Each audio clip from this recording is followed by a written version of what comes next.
Hello and welcome to the Pup Mommy.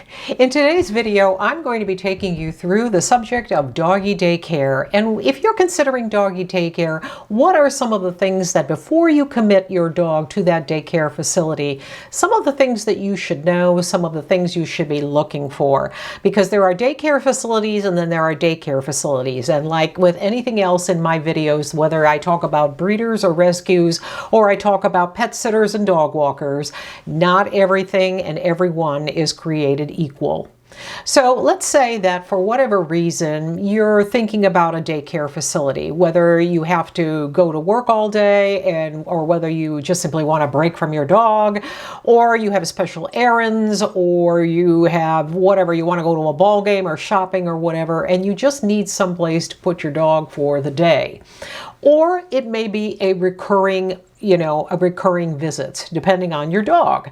So how do you find that daycare facility? Now, there are two primary ways. One, you Google, and number two, sometimes there's word of mouth, there's friends, family, colleagues. But always keep in mind that what works for some people may not necessarily work for you and your dog. So let's follow some logical steps here as to what you would do for looking for the best daycare facility for your pup.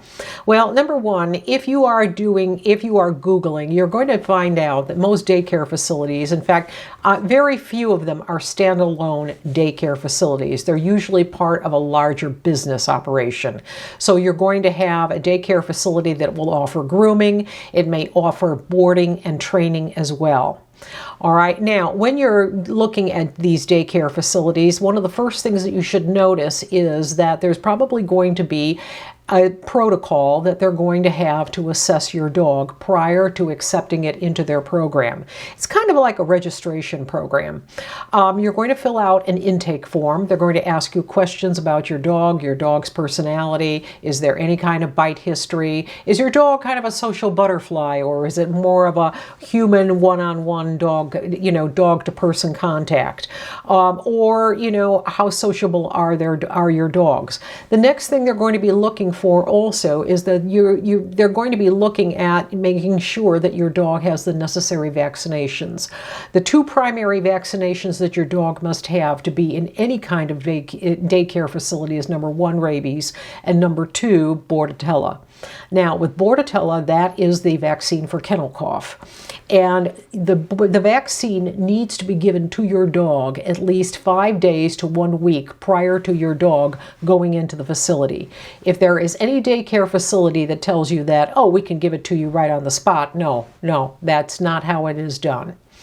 All right, now, after you have narrowed your search and you have found, let's say, 1 or 2 facilities that are of interest to you, the next thing you should be doing is, whether you phone, you text, or you email, you ask for an appointment to see that facility in person, meaning you want a tour of that facility. And you want that tour during the hours of operation, I should say. If you kind of get this, well, we're busy. No, wrong answer. No, you want to see the facility during the operation. You want to see the dogs, you want to see the staff, you want to see the facility. You don't want to see it after hours, you don't want to see it before hours, you want to see it during. Now, when you get that appointment to the facility, you want to tour the facility. You want to see the inside, you want to see the outside. You want to look at the size of the facility, because I will tell you from personal experience, there are some facilities that can be too large. All right, and that is not good. The other things that you're looking for is you're looking for the security, you're looking at the safety that they have in place. You are also looking at the staff to dog ratio. Now, is there a perfect staff to dog ratio? I don't know necessarily what that is, but I will tell you that, again, from personal experience, if there's one person to every 4 dogs or one person to every 5 dogs, that is more of a ratio that I'm going to be looking for. And if it's even less, that's even better. Now, what you're also looking at with the facility is you're looking at the people who are going to be interacting with your dogs. All right, are these people, are they trainers? What experience, what training do they get from the business owner? Are they able to handle medical emergencies? Are they able to handle, what is their protocol for handling if the dogs mess it up or mix it up and they start getting, if they, God forbid, they get into any kind of a dog fight? What is their protocol for handling that? The next thing that you're looking for is when you're at that facility, you want to see what is the mixture of dogs. Do they put the large dogs together? Do they put the small dogs? Is it a mixture? Is it a personality? Is it a temperament? How exactly are they going to put your dog in with other dogs? What is the assessment protocol? Because again, just because your dog may not be a social butterfly does not mean that it's not a candidate for a doggy daycare. There are facilities that, you know, some dogs just want to be off by themselves and they're perfectly content to lay on a cot or lay on a little, you know, bed and just watch everything go on around them. And that's perfectly okay. And there are other dogs that they just love to mix it up. They love to play, they love to swim, they love to this, they love to that. And that's perfectly fine as well. But these are some of the things that you are looking for.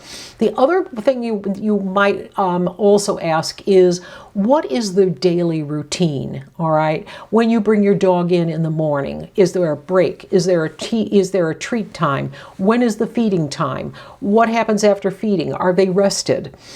Because the last thing you want also, because I also have a video on bloat. You don't want to run into that because the dog has just eaten and then all of a sudden they're playing all over the place.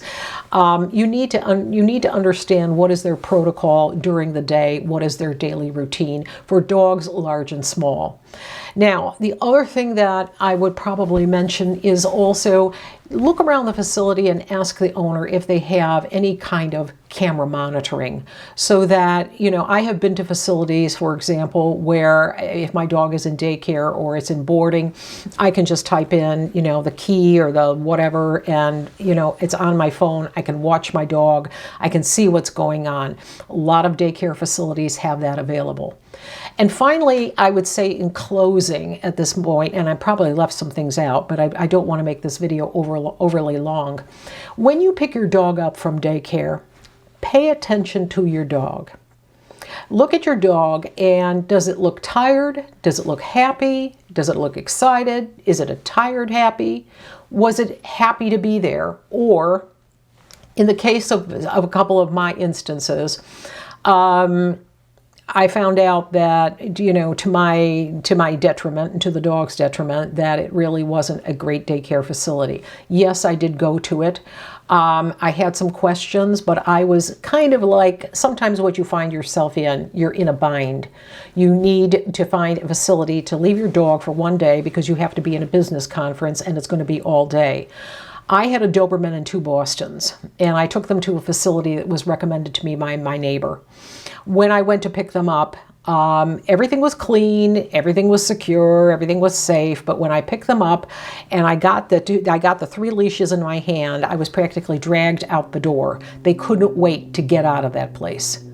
And that already was a red flag to me. Then when I got them in the car, they were hyper. It's like, you know, and I thought, what the heck is going on? Well, we got home and they went outside, then they came back in, and I had just turned my back from the refrigerator from getting some ice for a libation. And then I see my Boston somersault by the kitchen, do a somersault literally in the air by the kitchen island because my Doberman sent him into space. The 2 of them went at it. They were so stressed from that experience that they just went at it. I ended up at the vet with the Boston, and the Doberman I just had to just calm him down, calm her down, I should say. It was a girl. And I never went back to that facility. One of the things that you should also pay attention to as a summary is, what is the protocol if your dog becomes sick? All right, most of the daycare facilities will at least have something in writing that if your dog is sick and needs vet care after being in their facility, that they will cover the bill.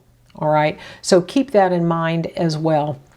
So And to close, I hope that I've given you something to think about. I hope I've, helped you make a decision as to whether or not doggy daycare might be right for you and your dog. And always remember this, it's your dog's safety and happiness that is of paramount concern. All right, it's not your dog's job to socialize other dogs and teach the dogs manners. All right, that's not what this is about. This is not like even taking your dog to a dog park and especially hoping everybody behaves. So with that, I will say thank you very much for watching. If you have any questions or comments, please leave them below. Otherwise, you can contact me directly. I'll leave my contact information in the description section. And I thank you very much for watching. Don't forget to click and subscribe, and I will notify you when I'm ready to upload my next video.